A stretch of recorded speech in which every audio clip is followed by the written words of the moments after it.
হাটহাজারী পৌরসভার মধ্যম মোহাম্মদপুর আল ইত্তেফাক সংগঠনের ব্যবস্থাপনায় ইসলামী সম্মেলন সুসম্পন্ন হয়েছে।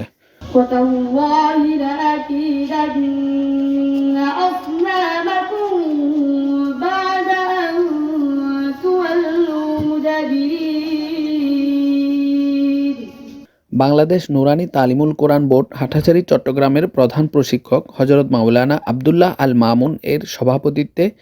মধ্যম মোহাম্মদপুর বাইতুল একরাম জামে মসজিদ মাঠে আয়োজিত দিনব্যাপী সম্মেলনে প্রধান মেহমান হিসেবে দিনই আলোচনা পেশ করেন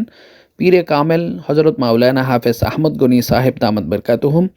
মাওলানা আনাস সুলতানি, মাওলানা হানিফ আনসারি, মাওলানা আনিসুর রহমান মেখলি, মাওলানা আবদুল্লাহ আল মাসউদ, মুফতি খুরশিদুল আলম, মাওলানা জাকারিয়া, মাওলানা ইলিয়াস, মুফতি আইয়ুব সাহেব, মাওলানা ফারুক, মাওলানা নোমান সাহেব। একখান দিনই খাজর লয় বলি ইয়ারে বেয়াকুনরে আহ্বান গজ্জে ডাইকি এই নেলি কোন দুনিয়া বিহান সান্ন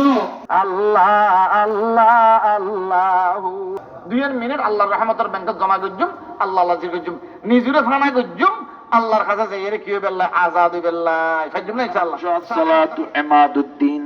মান আকামাহা ফাকাদ আকামাদ্দিন, যে ব্যক্তি নামাজ প্রতিষ্ঠা করলো সে যেন দিনকে রক্ষা করলো, দিনকে প্রতিষ্ঠা করলো। ওয়ামান তারাকাহা ফাকাদ হাদামাদ্দিন, যারা নামাজ ছাড়ে দেয়, যে ফ্যামিলি নামাজ ছাড়লো ওই ফ্যামিলি দিনকে ধ্বংস করলো, যে সমাজ নামাজ ছাড়লো ওই সমাজ দিনকে ধ্বংস করলো। যেখানে সরকারের উচ্চ পদস্থ থেকে নিম্ন পদস্থ প্রত্যেকেই নামাজি, তার মানে তারা দিন রক্ষাকারী। আয়োজক আল ইত্তেফাক সংগঠনের সভাপতি মোহাম্মদ রাফি, সাধারণ সম্পাদক মোহাম্মদ সাইফুল, অর্থ সম্পাদক মোহাম্মদ ইরফানের সঞ্চালনায় উক্ত ইসলামী সম্মেলনের শেষে মুসল্লি শ্রোতামণ্ডলীর সকলকে খাবার বিতরণের মাধ্যমে মেহমানদারির ব্যবস্থা করা হয়। হাটহাজারী পৌরসভার 9 নং ওয়ার্ডস্থ মধ্যম মোহাম্মদপুর আল ইত্তেফাক সংগঠনের সদস্যদের মধ্যে আরও রয়েছেন মোহাম্মদ হানিফ, মুরাদ, হেলাল, জাহেদ, রিয়াজ, আরমান, আরিফ, আশরাফ আলী, ইলিয়াস, সৌরভ, সাইফুল, ইরফান, রাফি, রাকিব, মিনহাজ, সানজিদ, ফয়জুল করিম, ইমন, মেহেদি, আজিজ, জুনায়েদ, জামাল, রায়হান, ইমন বিন সাত্তার, জামাল উদ্দিন, সেকান্দর, ফারুক, আরাফাত, ওয়াহিদ, শহীদ, জমির, মিশকাত এবং জিহাদ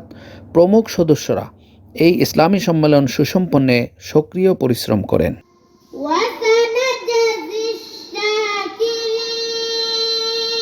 حي على الفلاح